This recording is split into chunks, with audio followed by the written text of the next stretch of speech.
All right, everybody. And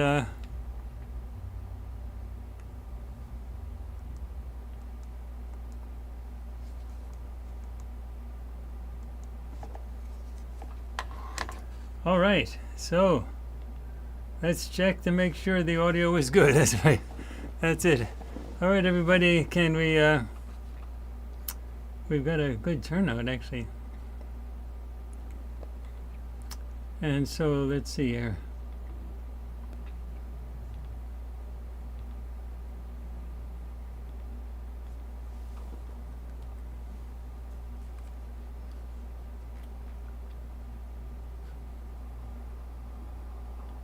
Okay. Yeah, we got a great turnout. And all right, so we're ready to talk about factions. Okay. So let me double check the mirror to make sure my shirt's okay. Shirt's okay. All right. Now, if you guys are telling me that the audio is all right, okay, let me just double check the numbers on the audio.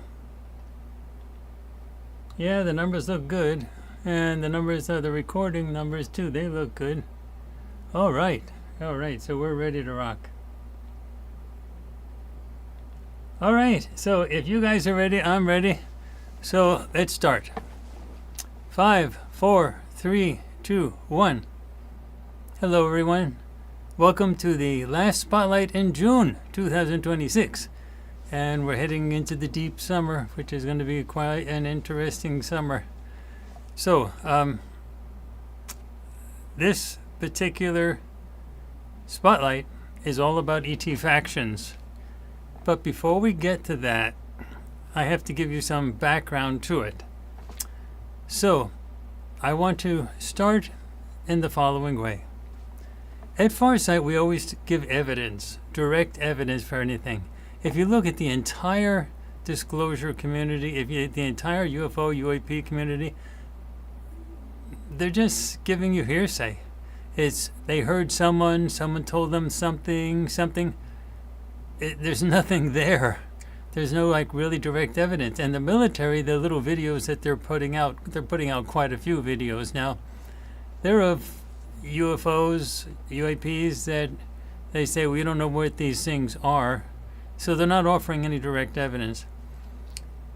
I have always thought that the best time for Donald Trump to make some discussion about the disclosure thing, recognizing that the extraterrestrials exist, would be the third week in July, or sometime in July, because we started out we started out with the military starting to release more things, and then we had the Steven Spielberg movie, Disclosure Day, and to me that has to be coordinated with government stuff. I can't believe that would come out from mainstream media as a Hollywood movie if the government was not involved. They're trying to do something.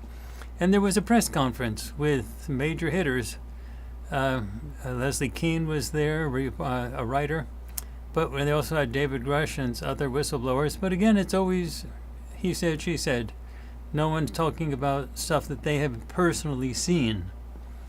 Okay, and then next week, this coming week, like within the next few days, we're beginning the 79th anniversary of the Roswell crash. So my thought has always been that Donald Trump desperately needs a win. He's been bogged down with the Iran war. There's been a lot of trouble with the economy. And if he just marches into the fall elections in November with nothing else, the Republicans are risking a lot. So he needs something to sort of show himself as a pioneer. And his children, his sons, know completely about the UFO stuff. I've seen them talk about this. And so this is something that he's got some knowledge of. The question is, there's a lot of people pressuring him not to do it. So I don't really know what's going to happen, but I have a story to tell you that describes the fluidity of the entire ET disclosure thing that I'm going to tell you later, okay? But for right now, I want you to know that Farsight does everything totally opposite what everybody else does. Everybody else, as he said, she said, it's all hearsay.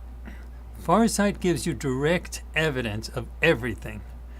We do remote viewing. All of the people who have ever had any contact or said they had any contact with extraterrestrials, including leaks that are coming out from Area 51 and other things, they all say that the extraterrestrials communicate telepathically. Everybody says that. All the abduction people that have been involved in the abduction programs, including all those people who are written about by John Mack, okay, in his books. Abduction was a famous, and he's dead now. He died, but he was a professor at Harvard. Went through hell at Harvard. They tried to remove him from tenure because he dared talk about this stuff. And David M. Jacobs from Temple University, who's retired now also. And I'm the last professor talking about this subject still standing. Okay, but at Farsight, all the abduction people and everything like that, despite all of that, everybody's still saying he said, she said stuff. Farsight does everything different. We show how remote viewing works, and all the work that was done by John Mack and David M. Jacobs and everybody else that does anything, everybody says that the extraterrestrials communicate telepathically. Their mind perceives remote viewing type stuff as well as telepathic communication. That's how they do things. It's the humans that are different. But Farsight offers direct evidence of everything. So rather than just showing you that we have remote viewing and this is what we've done and this is our finding, no, we show you how we did it. We record everything on video, blind, totally blind. The remote viewers were totally blind to the target, the nature of the project, everything. We record it on video while they're totally blind. We show you the whole thing raw, and we make our videos very entertaining from that perspective as well. So we give you evidence, direct evidence of remote viewing. And that's important. That's what the extraterrestrials want us to do. They want you to know there is no freedom for anybody on this prison planet if the minds don't elevate. In addition, we show you proof that the UAPs or UFOs actually exist. Now, anybody can doctor any video or still now. They can The way AIs come up with videos that are as persuasive as anything. So you can't believe anything you just see on the internet as a UFO thing.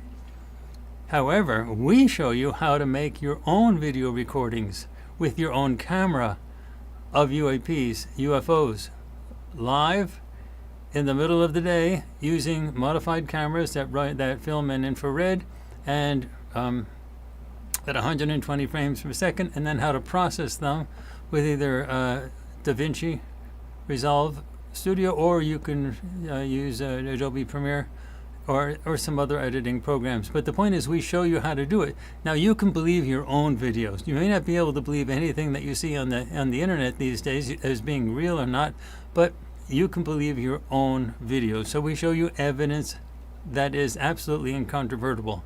It's absolutely true.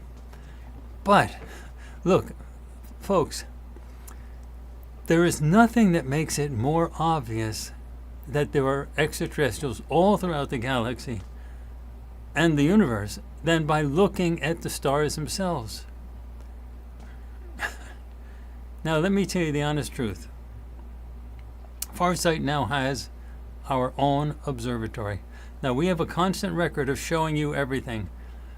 We don't like the stars that you're being shown. We don't like the skies that you're being shown. We don't think you're being shown stuff that actually tells you what the situation is. If you actually knew how many stars there are in the sky, if you actually knew how big the Andromeda galaxy is, if you actually knew, if you could see these things with your own eye, you'd say, of course there's extraterrestrials. Look at that. There's places everywhere for them. So in order to take star photography for us, we have our own observatory. Aziz, my son, he runs it.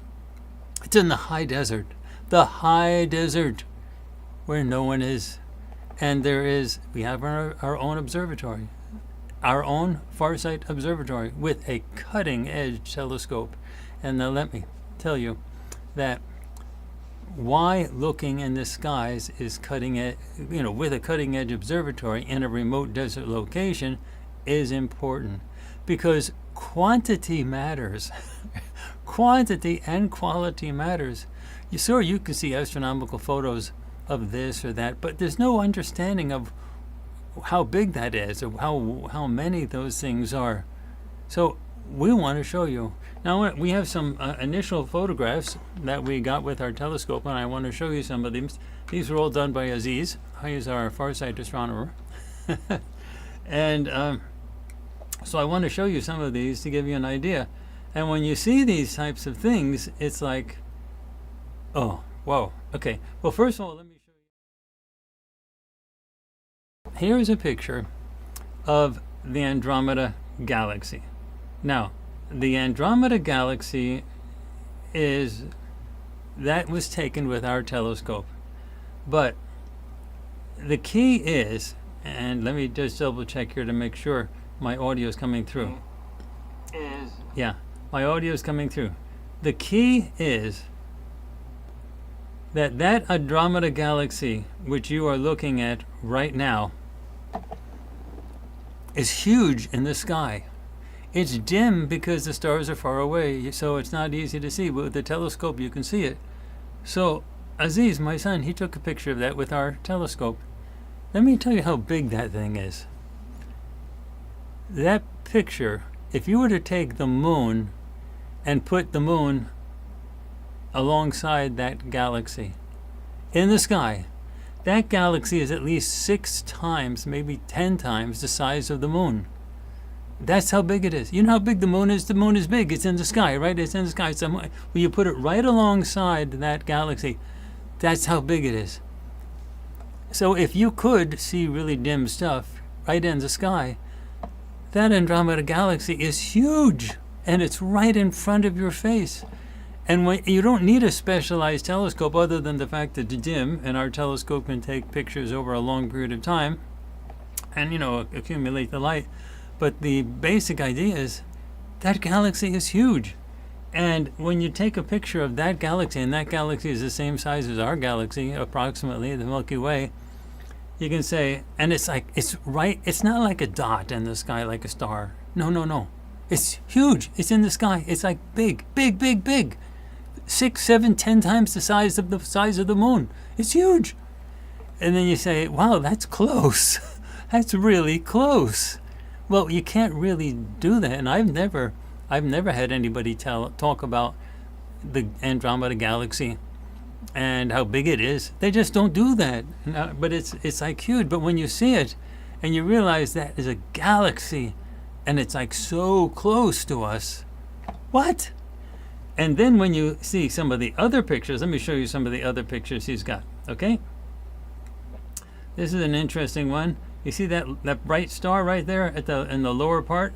That's the Antares star system. He was sort of interested in that, so he wanted you to see what happens when you see the Antares star system.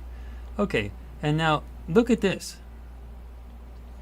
This is the North American Nebula. It's just a big thing in the sky. It's huge. This is the North American Nebula that's filled with stars and gases and everything. The North American Nebula. There's so many stars in that thing, it's hard to imagine. Okay, and then if you look at this one is called the Owl Nebula. Now, if you look at the Owl Nebula, that's the blue thing that's in the center. And we can make it much bigger, but for right now, that's a blue thing, that blue dot in the center. I could actually blow it up for you right now, but what I really want to show you now is that if you look to the lower right part of that, you see another galaxy. It's like right there. There's another galaxy. And this is with our telescope, and you can see these things so easily, and you see so many. And when you look at the entire Owl Nebula, it's like, whoa, this is amazing. All right, now let me actually show this one. This is the Vega star system. Now, does that look like a dot in the sky? No, that's not a dot. That's a big thing. It's a big thing. These star systems are big, and they're close. They're not far away. They're not far away. So when people say, are we alone in the universe? What the blankety blank are they talking about? We're obviously not alone in the universe. Look at these star systems. They're everywhere. And now astronomers are saying that there's Earth-type planets over a huge proportion of all the star systems that are out there. Huge. There may be like 50% of all the star systems have Earth-type planets, and that's just their guessing. Now, up until 1995, all of the mainstream astronomers were saying we are the only star, that Earth is the only, that our solar system is the only solar system in the universe, not just the galaxy. I know that sounds stupid. It sounds so incredible, but it's true. They were saying that, and the argument they were saying is the conditions that are necessary for planets to form out of the primordial solar nebula are so rare it's probably never happened. That's not science. That's religion. They just didn't want to know, they didn't want to accept that there could be planets all over the place, because then they'd have to say there's life all over the place, because there's inevitably going to be a lot of M-class planets that are in the warm zone. But look, from a science perspective, the only thing they could say, and I'm a scientist at a major university, but the only thing they could have said, even in 1995, with no direct evidence of planets and other solar systems, is the mean. And you say, yeah, well, we don't have, how are we supposed to get the mean? They had a sample of one, our solar system, this solar system, and that's a sample of one, and that had 9 major planets. 9! Plus an asteroid belt, comets, meteors, junk all over the place. And they said it's improbable that any planets could form over any stars anywhere up until 1995. 1995, that was like yesterday. Now, of course, they're discovering a new planet every week, or 2 or 3 planets every other week. But up until 1995, that's what they were talking about. There were no courses in any university talking about these planets and other star systems. 1995. So the idea is that when you get this stuff from the mainstream, it's junk. So much of it is junk. And they're holding back because they have belief systems. They have religious belief systems. They want to think they're special. They want to do X, Y, Z, whatever. But it's not just blatant truth. So what we offer you at Farsight is blatant truth, because we show you how we collect our data, and we show you how you can collect the data yourself with regard to images, and also we show you how to do the remote viewing yourself. So many people learn how to do remote viewing from Farsight stuff. It's what we do. And we show you, when we have interactions with extraterrestrials, we show you how we're learning to communicate with them telepathically. You can see that in our ET board meetings and our conversations with Harvey, that you can see on farsightprime.com, which is our venue. Now, YouTube is throttling things all over the place, just all over the place, throttling things.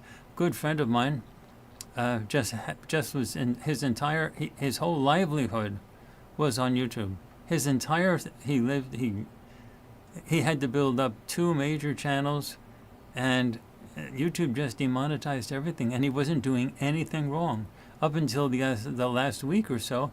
They were, he was one of their star things. Then they just decided they're going to demonetize everything, and so now he's penniless. So the point is that you can't rely on YouTube, so we have to have our own streaming service where we control everything. Otherwise, it's all going to be taken from you. So, I want to give you a story now about how fluid everything is, how disclosure is fluid. So, listen carefully. This past week, I had to go out to a remote location to do conversations with Harvey in the middle of the night, as we do. I recorded it, of course, and you'll see it soon. Actually, we've got lots of things that we're going to be publishing really soon. Oh, by the way, we're going to be publishing a major project on protests that are going to be happening in Europe from now to the end of the year. And that's going to be coming out in a few days. So that's a super major project.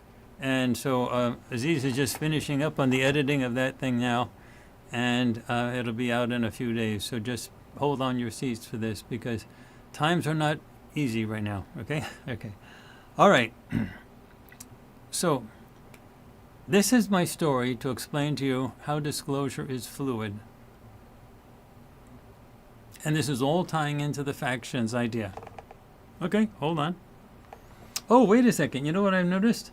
I notice now that I have I've been talking all about this stuff, and I forgot to bring myself back. You were looking at the Vegas star system. Let me see if any people were complaining on the chat. Okay, no, they weren't complaining on the chat. You're very polite, okay? Anyway, so I have brought myself back so you can see this, okay? All right, so this is the story for describing to you. Oh, by the way, in terms of the star systems, quantity matters. So we want to be able to show you lots of star stuff. We're looking at the skies too. We're not just talking from remote viewing. We physically go out, and the very fact that we have got our own observatory now tells you how serious we take this. Okay. Yeah, and strange things happen at our observatory, you can be sure. Okay. All right. Now, disclosure, why it is fluid. I was at the beach last week and recording a conversation with Harvey. Now, what I'm going to tell you is totally true. It was a red flag day. 2 red flags is they do not allow anybody in the beach. 1 red flag is you can go in, but you're on your own. Okay? But I'm careful. Now, but because it was a red flag day, for the first time ever in my whole life, and I've been surfing my whole life, I wore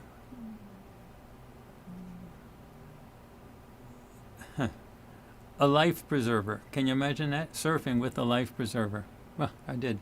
In addition, I had a band on my wrist, which was a magnet, specially designed for chasing away sharks. Shark band. I almost always wear that. And I had a knife. I had my knife on me. Okay. And because the thing is, when you run into a shark, first of all, the magnet usually chases them away. And if one doesn't, not chased away, sharks are just animals. And they don't like other animals that have stingers. So I don't use the knife to kill a shark, but if I take a knife out and I poke it, it doesn't like that. And so it goes away. All right, but I was prepared. Life preserver, magnet for shark, my shark bands magnet, knife, plus my surfboard. Okay, but it was a red flag day. So I go out and I was in chest deep water, which is great. I'm still standing up and it seems fine. And then I tried to get onto a wave, and I thought, the wave went by and so on. And then I tried to stand up again, and I realized I couldn't stand up. Then I looked at what happened, and I was suddenly, literally in a blink of an eye, I was deep. I was in deep water. I was like way out. I got caught in an undertow. I had never been caught in an undertow before. But like in a matter of seconds, I was 50 to 100 feet out beyond where I was. I was way far away from the breakers, like in the open ocean. And I said, what? How did this happen? It was like seconds ago I could touch the sand underneath me, and suddenly I was way out where? And then I said, okay, well, and that's where sharks are. The sharks are out there. Well, I had my shark bands, that's a brand name, magnet. I had my knife, and I had my surfboard, and I had a life preserver. So if I was ever going to be prepared, I was prepared. And also I'm a great swimmer. So typically when you're caught in an undertow, they say go sideways and then get through. But I said, let me see if that undertow is temporary or whatever. So I got up on the surfboard and I started to paddle in, okay? And I didn't really notice myself getting much closer to the beach. So I decided to paddle in harder, paddling harder. And then sooner or later, I noticed that I was getting closer to the breakers. Okay, and then when I got about 50 feet away from the breakers, I tried to stand up, and I could barely touch the ground. So then I paddled harder till I got a little closer to the breakers, and I could clearly touch the ground. Then I got closer, and I got into the breakers, and everything was fine. But the point is, it was fluid, meaning I didn't know. I had to be prepared for everything with my shark bands magnet, my knife, my life preserver, and my surfboard. I had to be prepared sort of for everything. I try to be prepared for everything when these type of things happen. And so that's what happened. But it was fluid. I didn't really know. Now, the reason, and I, of course, got back a little closer to the beach and I continued my surfing. And then a funny thing actually happened. This is a little odd. I usually surf for hours at a time. I mean, like many hours at a time. And when I get back, I'm exhausted. I'm just exhausted. I have trouble standing up when I get back to the beach, and and the waves are coming and they're knocking me over, and I'm standing up again. And it's great exercise. I jog a lot. Every other day I jog 5 miles, but that's like linear.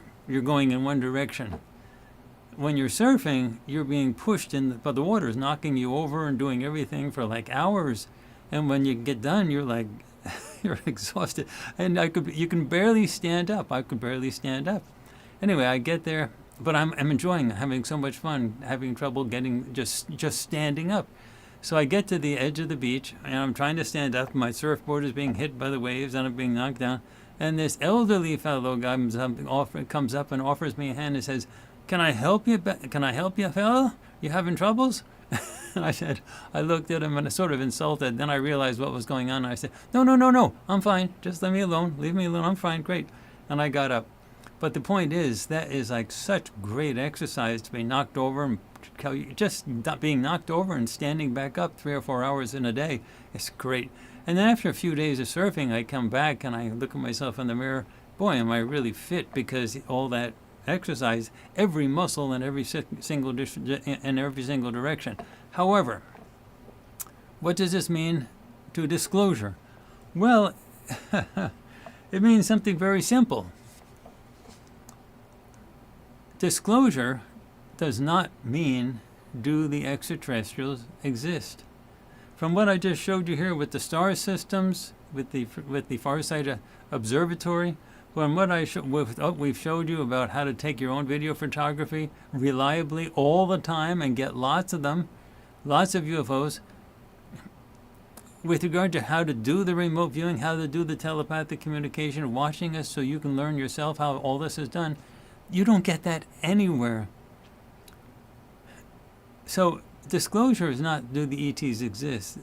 That's just mainstream trying to deny or kick the can down the road. Obviously, the extraterrestrials exist. The number of stars that are out there are just overwhelming.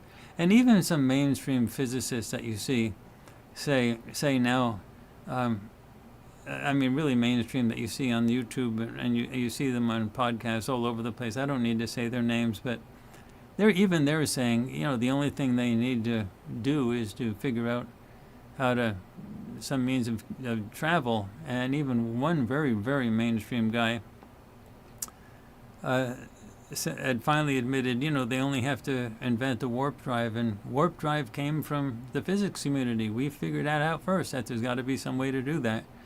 And so now they're even admitting, you know, there is a way to do that. They just haven't figured out how to do that, but it can be done theoretically. So if you have a civilization that's been around for hundreds of thousands or millions of years longer than us, obviously they figured that out. Look how much technology we've developed in the last 100 years. Okay. So the disclosure issue is not do the ETs exist. The question of do the ETs exist is 100% something that is being pushed by the bad ETs. The ETs that are controlling this planet as a prison. The whole idea of do they exist? That's what they want you to think. That's what they want you to be focused on. Because they don't want you to be focused on the real question. The question is not, do the extraterrestrials exist? The real part of disclosure is discussing who the ETs are. Who are the extraterrestrials? That's what they don't want you to think about. The reason is that the extraterrestrials have factions. Everybody says, oh, are the ETs real? As if they're just one giant body. I was listening to a while back, don't listen to them anymore, but a very famous channel who channels this guy who says he's an extraterrestrial, and we did some projects on him, and in fact he is an extraterrestrial, but none of these beings who come across as through the channeling literature, through the channels, they're not people, they're not individuals, they're groups. They're agencies, and they make the channels, the human channels, think that they're a person sitting in a ship communicating with him and having a heart-to-heart talk. That's not what's going on at all. Those extraterrestrials would never let that type of communication be done by a person. Those are psyops. Those are run by bureaucracies. It's not a person acting sort of funky. Their version of AI is heavily involved with it. That's why the channels have the same exact personality each and every time you communicate with them. Everything is tightly controlled. So what the ETs from the channels really do is they basically say, you know, it's humans that are the bad guys, the military and things like that. And a lot of the disclosure movement is all about humans, the military and so on, being the bad guys. Guys, the military is not the bad guys. That there is one wing of the military that is definitely heavily involved with the bad ETs, but that's just one wing. The rest of the military is very upset with that side, and the military is totally tied up with this whole thing. They're split. Because the other side of the military definitely wants you to know who the ETs are, not whether they exist, which should be obvious, but who they are. And we at Farsight have broken it down into two major categories, what we call the good ETs and the bad ETs. Now, Aziz, he doesn't like this. He thinks we should be getting into more of the subtleties of the different various groups, and there are lots of groups. But the big ones are the good ETs and the bad ETs, and that's not defined by race or species, because the species are on both sides. So both sides have grays, both sides have reptilians, both sides have, well, there's not so many reptilians in the good ETs, but there's some. And both sides have insectoids, and both sides have, human types. Almost all of the contact that we at Farsight have are with human types, humanoid types, and some AIs. Their AIs are really interesting. Their AIs look just like people. I mean, you can't, if you saw them walking down the street, they just look like people. So, but the AIs are as telepathic as everybody else. So the real part of disclosure is who the ETs are. And they have factions. So the two big factions we simply call the good ETs and the bad ETs. So any disclosure effort, listen to this, any disclosure effort that avoids a discussion of the factions is being orchestrated by the bad ETs. Let me repeat that. Any disclosure effort that avoids a discussion of the factions is being orchestrated by the bad ETs. I want to bring this home. I'm going to bring it home, in this case, to the United States. Back in the day, when the United States was just forming, they had a Continental Congress that was really impotent. And then they decided to make it into a stronger Union of the United States, but they had to pass, enough states had to agree to join the stronger union. What they had before had no means of taxation, so they couldn't pay their bills, there was no military, there was no nothing. So they needed something stronger. And so they were trying to pass a new version of the United States and have a constitution. Well, back in those days, in order to pass that constitution, that idea of having a stronger government, they needed to have advertisements. So their version of a toothpaste commercial, advertisements that go out were called the Federalist Papers. The Federalist Papers, and they were written by, James Madison, John Adams, people like that. There were three people that wrote most of the Federalist Papers. But today I want to mention Federalist 10, and that was the 10. Now these were essays, okay? They're hard reading today. I mean, these people who wrote these things up for advertising, they were advertising to a very specialized audience that was very well read. They were really intelligent people. They were really, they had gone to school. They had known everything. They were all basically white men that owned a lot of land. So, but that was their version of an advertisement back in those days. They didn't allow women to vote. They didn't allow African Americans, obviously, to vote. They were being held as slaves. But the white men that were allowed to vote, they were not all white men. They had to be land owning as well. So if you were a white person but you just worked for a living, you couldn't vote. You had to be a land owning rich white guy. Okay, and they had these essays that they published using old printing presses, and that were used to help people decide whether they wanted to vote to have a country. And the number 10, it was written by James Madison.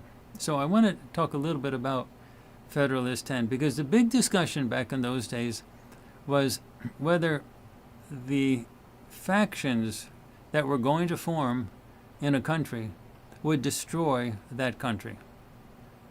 Now, one of the factions that they definitely did not like was the majority faction, with just everybody voting. They did not like that. They didn't trust the majority any more than they trusted any other faction. So they wanted to have ways that the factions could be limited. Because what you could do, they were afraid of a majority faction taking over and suddenly lowering all the taxes, or getting rid of responsibilities, or forcing rich people to pay things. They didn't trust factions. So what they did is they made a country that had a government that was totally tied up. The president was appointed. Now what happens is they had something called an electoral college. We still have the electoral college to this day. And the electoral college had people that were appointed by the state legislatures. Now remember, only rich white people could vote. So rich white people were voting for the state legislatures, and those people were choosing who the people would be that would come to Washington and decide who the president was going to be. So back in those days, there was no direct elections. We still have the Electoral College, but we still have mass participation. So things are much different now than they used to be. But this is about the founding fathers and their concern about factions. The Senate was appointed as well. Now we vote for senators these days, but back in those days they were appointed. The only place that you could have sort of direct voting by sort of what you might consider the masses was the House of Representatives. And in addition, the Supreme Court was appointed, and all of these Supreme Court justices were ratified, or their appointment was certified by the Senate, which was appointed. So the president was appointed, the Senate was appointed, the Supreme Court was appointed by those who were appointed. The House of Representatives was the only one that they allowed to have direct participation, and they were the only ones that could vote on taxes. Okay. I guess I figured that the masses didn't want to be taxed much, so that would be a safe one. So the whole issue is faction. So why were the founding fathers so concerned about factions? And in Federalist 10, they're very clear about that. Actually, James Madison's very clear about that. The founding fathers were concerned because factions always form. You cannot avoid factions. Let me repeat that. You cannot avoid factions. There are always going to be people that are grouping up in different ways because there'll be differences of opinion, and eventually those people, they can end up fighting. They can end up having rebellions. They can end up having insurrections. They could end up shooting people. So factions are not a consequence of humans. Factions are a consequence of life, just existing. So getting to the disclosure movement, obviously there are extraterrestrials. The very fact that nobody's telling you about factions means that the one faction that currently uses this planet as a prison, to enforce this planet as a prison, that one faction doesn't want you to talk about the other factions. They don't want you. They held off for a long time for you even to know that the extraterrestrials, any extraterrestrials, even exist. And now they're desperately trying to, prevent you from saying, well, who are these extraterrestrials and what have they been doing all this time? Okay? So that's what the factions are all about. Factions cannot be avoided. So there are going to be factions. So this disclosure thing that I think is going to kick up in July, the one thing I want you to really look for is any discussions anywhere about whether the extraterrestrials have different types of groups who are opposed to one another. And whenever you hear a channeling person saying, you're almost ready to join the warm and fuzzy extraterrestrials who are waiting for you to raise your head out of the sand and join your brothers and sisters in the galaxy who have warm and open arms. Bull. That's proof that that particular channel that you're getting is lying to you. There's no place in the universe where there's warm and fuzzy brothers and sisters in the galaxy. It's always factions. You cannot avoid factions. And anyone that just says the whole galaxy is warm and fuzzy and wonderful, we're just waiting for you to get over the bad things that's happening with the U.S. military and the military-industrial complex, that's crap. They're lying to you. And that should be enough for you to know, don't believe that person. Period. And remember, those people, the people who are doing the channeling, the humans, they are the best people in the world. And they were chosen by the extraterrestrials to do the channeling because they come across as so honest, so sincere, so hardworking. That's why they were chosen. Okay? That's why they were chosen. The only complaint I have with them is they're gullible. But other than that, they're wonderful people. But the extraterrestrials themselves, they're snakes. And that's a bad thing to call a snake. There's nothing wrong with a snake. But the point is, you know the figure of speech. And so, the basic idea is, if people are talking about disclosure and they're not simultaneously asking, who are these extraterrestrials, and what different factions do they have, they're hiding stuff from you. Now, last week I didn't have a formal spotlight like I had today because I was out on the beach, trying not to drown in the ocean. And so what we did was we put on the Roswell crash news sphere. The news spheres are videos that are like 5 minutes long that summarize the major points, the big ones for the we're going through all of our past projects, and hopefully the idea is that you'll watch the news spheres and then go watch the originals. Go to farsightprime.com and watch the originals. Now, on farsightprime.com, we're going to be releasing the next major mysteries, which is the European protests that are coming, like this year, in the remainder of this year. But last Monday, we put up the newsphere for the Roswell crash as a spotlight. It was only a 5-minute thing, but the reason we wanted to do that was because the Roswell crash anniversary, 79th anniversary, is next week, and we thought it was so important. We said, let's have people just watch that newsphere. Well, it turns out that not too many people watched it because I didn't have it inside one of these spotlights. So I'm going to show it to you now in the spotlight so that you can watch it this time, and then you can get it again in farsightprime.com. In addition, later on today, in just about an hour or two after the spotlight, we're going to be uploading the new noosphere as well, which is on Area 51, which is really powerful. But that will be only available on farsightprime.com. But the Roswell crash, that is going to be we try to put out 2 of these a week. One comes up, we put them in spotlight so everyone on YouTube can see it, but the other one we put only up on farsightprime.com, so you have to go there to see all of the others. We have a large collection of newspheres now. Okay, so these are really great. And remember, the newspheres are very objective. We have an AI read the transcripts of our projects and objectively analyze it, come up with a script, and the AI presents it totally. So it's an objective evaluation of the actual project, and the AI knows what every word that's on the project because it read the entire transcript, which we offer.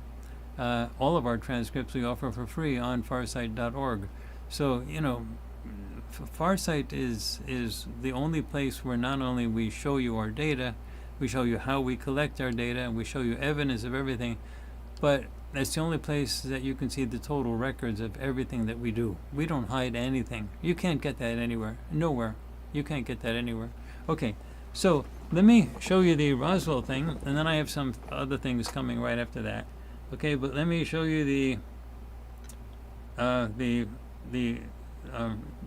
Roswell video.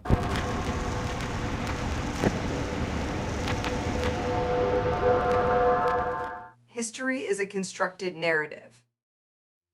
At Farsight, we cut through the official constructed narrative and place the truth in front of you, plain to see. The Roswell UFO crash, a fragile manufactured shell built over a massive, undeniable truth to keep a population asleep. In July 1947, over the arid, hard-scrabble landscape of Corona, New Mexico, that shell violently cracked open. That told the public it was a weather balloon. A convenient, desperate lie designed to mask an event that forever altered the trajectory of human history. Today, using advanced scientific remote viewing under strict, blinded protocols, we tear away the redactions and the cover-ups. We look directly at the Roswell crash. Before the fall, there was the flight. 3 expert remote viewers, Dick Allgaier, Daz Smith, and Aziz Brown, independently locked onto a structured extraterrestrial craft moving through the sky. It was not a primitive machine of rivets and jet exhaust. It was sleek, aerodynamic, and curved like a pumpkin seed wrapped in an iridescent metallic skin that felt tangibly smooth, almost organic, with a microscopic granular texture. It didn't just fly, it flowed, manipulating local gravity. Inside the hull, the navigation wasn't done with analog dials. It was a complete three-dimensional virtual reality grid, a vast holographic display mapping physical space, time, and complex dimensional waypoints. The crew operating this exotic vessel were distinctly non-human. They were biological entities with frail, slight bodies, grayish skin, and oversized heads dominated by massive, deeply piercing eyes.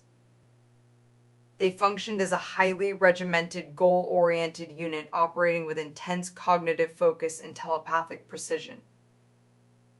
They originated from a pristine, terraformed reality, traveling in vessels quite possibly grown through advanced nanoscale fabrication. They were part of a larger fleet, positioned in orbit, quietly observing the chaotic development of Earth.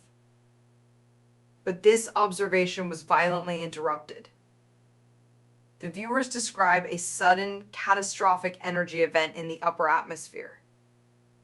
This was not a pilot error or a mechanical failure. It was an external, ionizing strike. A massive surge of plasma, crackling with intense Tesla coil-like electricity, instantly enveloped the hull. The atmosphere charged, and spiderwebs of disruptive, purplish-blue energy paralyzed the craft's exotic propulsion systems. As the vessel plummeted erratically out of control, tumbling toward the desert floor, something profound and deeply moving occurred within the minds of the crew. While one being frantically attempted to interface with the dying controls, another simply accepted its fate. Looking directly into the mind of this entity in its final moments, there was no human panic. Instead, there was a complex, beautiful, emotional blend, a paralyzed acceptance wrapped in an internal mental soundscape, resembling deep whale songs. Remarkably, as it faced its own inevitable death, this highly advanced being was far more concerned about the human subjects on the ground than its own survival.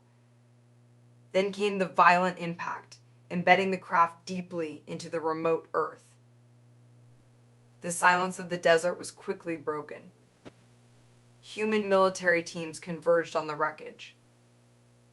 A stoic, deeply burdened officer arrived on the scene, a man thrust into a terrifying paradigm shift, carrying a deadly secret he knew he could never share with his family.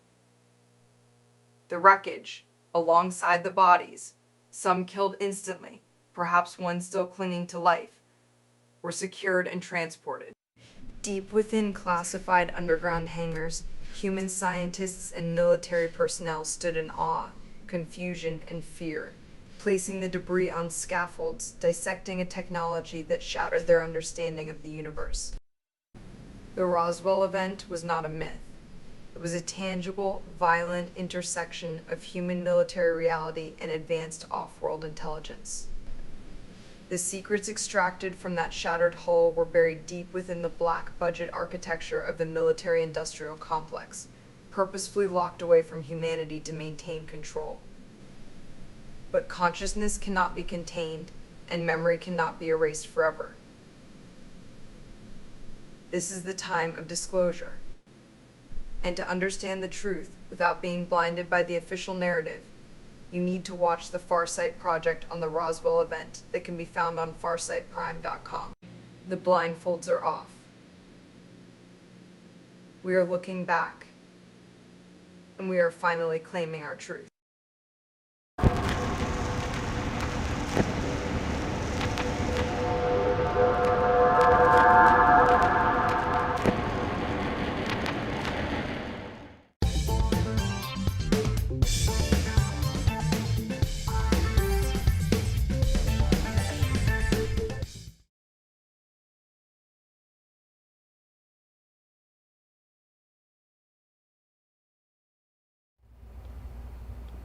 All right, everybody.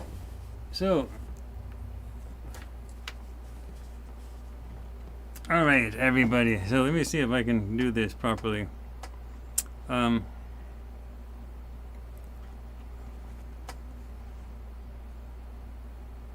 Okay, so everybody, what I'm trying to do now, I thought I had it set up, but I didn't have it set up apparently, so.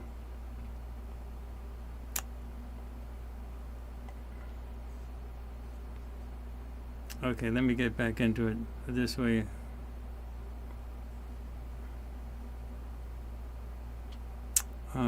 You know, I'm trying to get something out on Kindle, and Kindle is very difficult sometimes to navigate.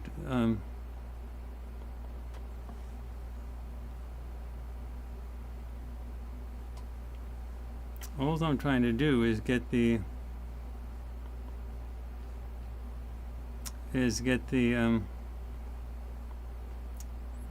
cover up. Can't believe I'm having trouble with this. Okay, so let me see. All right, here it is. Okay. All right, here we go. So I want to show you something here. This is a book by Ralph Pizzullo, who's an investigative reporter, and it's called Stolen Elections. Okay, he was actually on a podcast recently that he talked a lot about it. Now that particular book, Stolen Elections, it's incredibly well documented. You know, the amount of information that he got, and citing its sources and everything is extraordinary. So it's not being talked about a lot elsewhere, but apparently it's been a matter of heavy discussion within the Defense Department, CIA, FBI, and so on.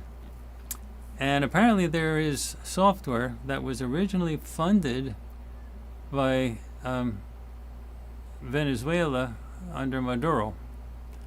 And software companies were heavily involved with this.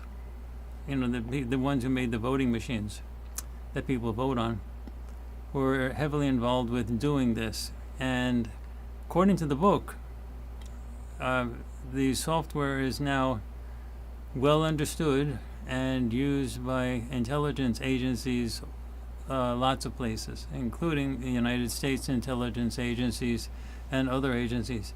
And what it's used for is to flip elections. Apparently this software has been available starting in 2018. No, actually it was 2008. It was the very first usage of the software was 2008. That was the Obama election. And the basic idea is that if the book is true, and like I said, I have the book and I've gone through it, and I listened to him first on the Danny Jones podcast on YouTube, but I then got the book and read the book. I was really amazed by how well documented it was in terms of citations and sources and so on like that. So apparently this software is being used to flip elections all over the world. And basically you can't trust any elections. So the whole issue, this may go back to 2008. You just can't trust any elections, no matter what. And apparently the software was going to be used in 2024, according to Pizzullo, to flip the election so that Kamala Harris would end up winning. And that was stopped by the intelligence agencies who didn't want that interference to occur. But apparently this type of interference has been regular and ongoing.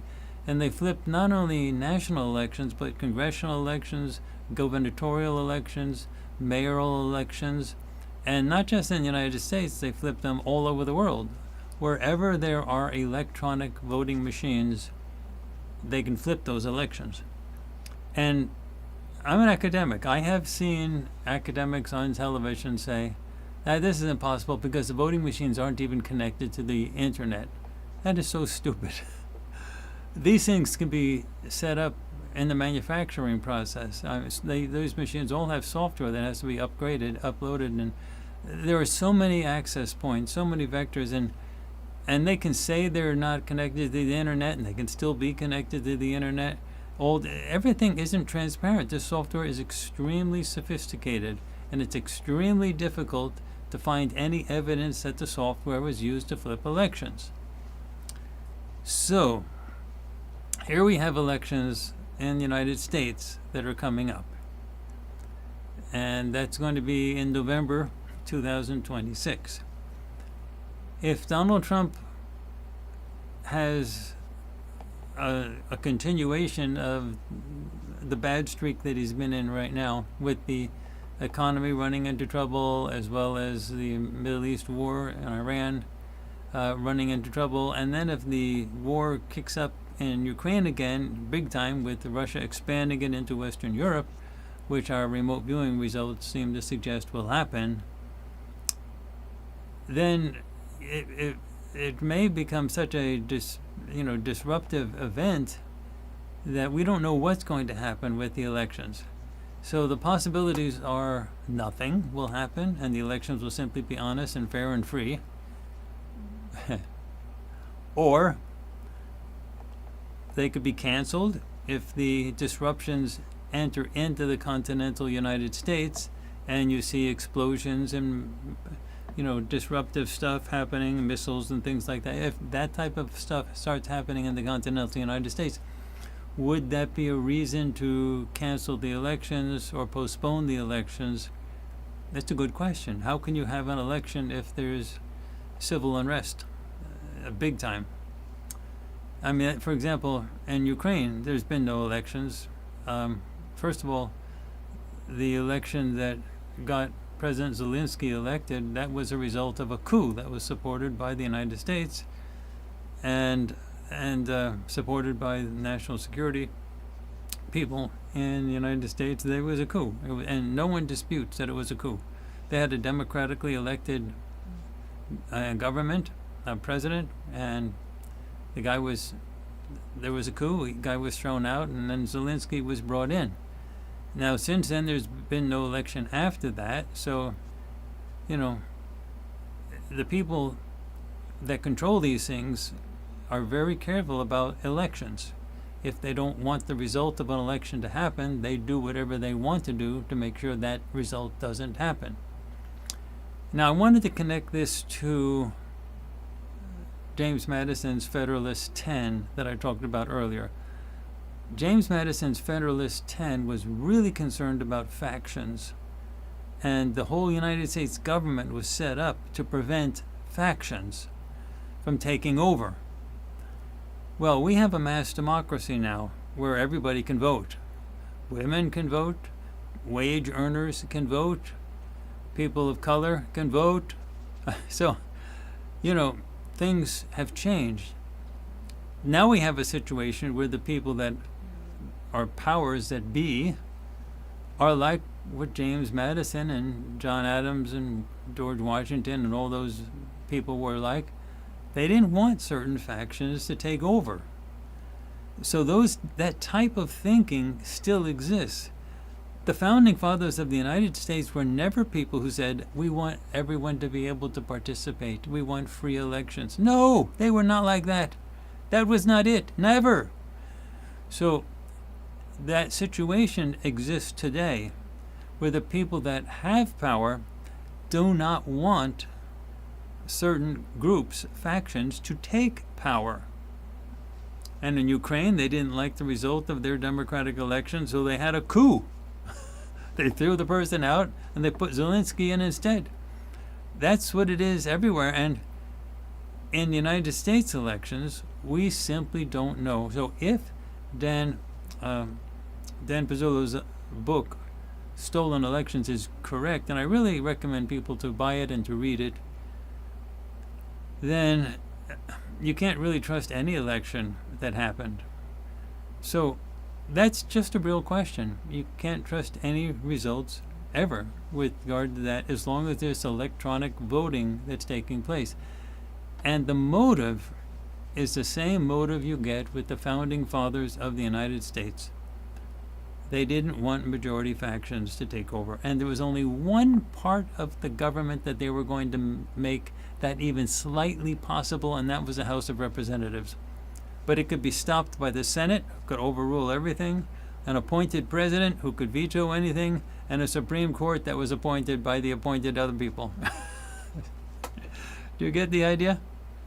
So, when you hear about the disclosure movement taking place, I want you to think about the politics. I want you to think about James Madison. I want you to think about Federalist 10. I want you to think about what would happen if the people knew what was really going on. If you had a majority faction that actually knew and could make a decision. That's what the good ETs want. They want a majority faction to know the truth so that the good ETs can then get a good reading on what the people of humanity want. And if they want the good ETs to intervene and get rid of the bad ETs and free this planet, then they have the military power to do that. But they have to get that information to you. So as we move into the month of disclosure, if there's any movement that's going to happen at all in the month of July, remember, it's not, are the extraterrestrials real? That's not the question. Only an idiot would question that. And that includes almost all university professors who question that. Okay, but the real question is not, do the extraterrestrials exist? The real question is, who are the extraterrestrials and what have they been doing all this time? And don't tell me we have no proof that they exist. I have shown you, we have shown you at Farsight how to take video photography of their ships that are right above your house all the time. Don't rely on some fake picture that you don't know if it's right or if it's correct or not. We show you how to do it yourself. So even if you don't do it yourself, you can know somebody who is willing to get the camera out and make the appropriate adjustments and take the videos. I mean, you can, the point is, you have access to the ability to know that the information is correct. So everything that we do is verifiable at Farsight, and that's what we're trying to do here with you, to give you verifiable stuff. So the last thing I want to say is that the next Noosphere is on Area 51. Now, if you really think that Area 51 is just a bunch of shacks out in the middle of the desert, watch the Noosphere and then go watch the original project on Area 51 to know what's really there. Everything is hidden from you. It's all underneath Area 51. Everything. We show you everything. All right. Well, look, I've talked for, I think I talked for an hour. And yeah, actually, I just passed an hour in a few minutes. So I want to thank you all for being here. This is a really great spotlight. And